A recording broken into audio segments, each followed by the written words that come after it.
with my neighbor's daughter. I wanted to by Canaan here on Democracy Now!, democracynow.org. I'm Amy Goodman with Nermeen Sheikh. Members of the global Sumud Floitlla are vowing to continue their efforts to break Israel's siege of the Gaza Strip after two of the group's ships came under fire from apparent drone attacks while docked in Tunisia.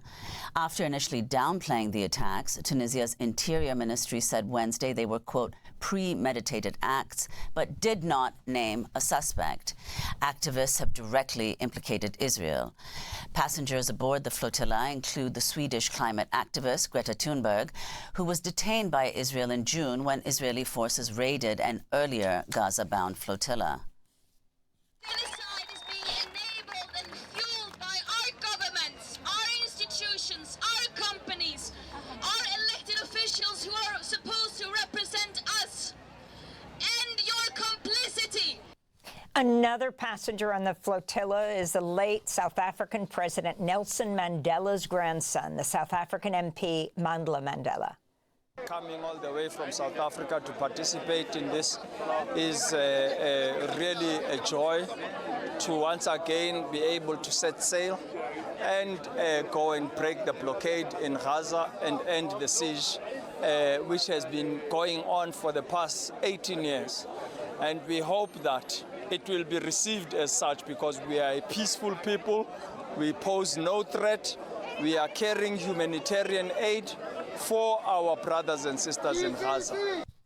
We're joined now by two guests. On the boat in the port now is Mariana Mortágua, Portuguese parliamentarian, economist, and we're joined by Saif Abukeshek, a Palestinian activist based in Barcelona, has been organizing Palestinian solidarity across Europe for 20 years, was a lead organizer in the global march to Gaza. We welcome you both to Democracy Now!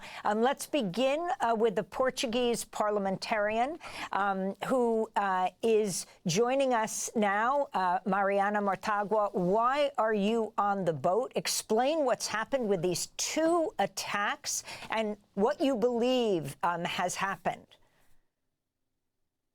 Okay, I'm on the boat because I think that if our governments are not doing anything to stop the genocide and to break the siege, then the civil society has to organize.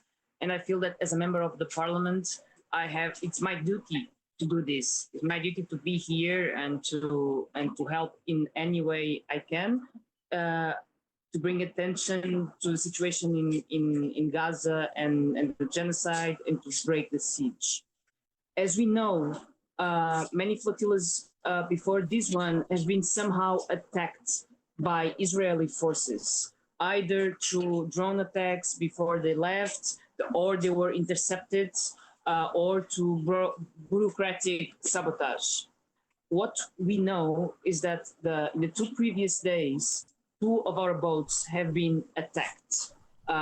One is the boat I'm in right now, called Family Boats, and it was attacked when one of my comrades from Portugal was on the boat and he saw the drone and saw the fire that came from the drone and attacked the boat. The next day, I was on the boat and I saw the other attack on Alma boat, which was right in front of us. These attacks were done in Tunisian waters. We were anchored by the ports of Tunisia. And we know who has interest in stopping these flotillas, in stopping this mission to Gaza. And we are very also aware of the fact that Israel did this at the same time they were displacing 1 million people in Gaza. So there is these tactics that they use all the time to change the attention, to move the eye from Gaza to the flotilla, from the flotilla to Qatar. And they are using this in order to draw attention away from Gaza, and we want to put the attention back there. So there are 1 million people being displaced in Gaza City right now and being bombed right now. And Saif, could you comment? You were part of the global march to Gaza earlier this year.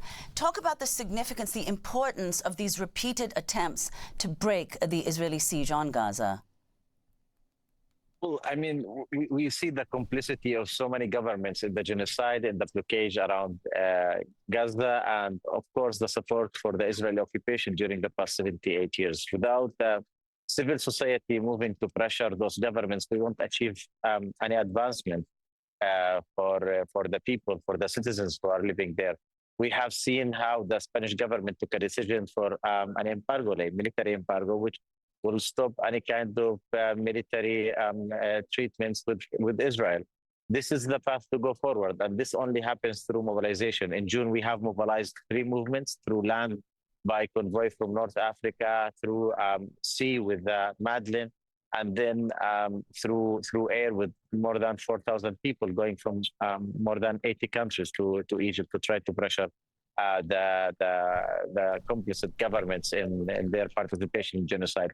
We have to continue working. There is no one mission or campaign that will have a direct outcome impact, but I believe solidarity work is an accumulative process that we have to build in. We have to mobilize people around the world.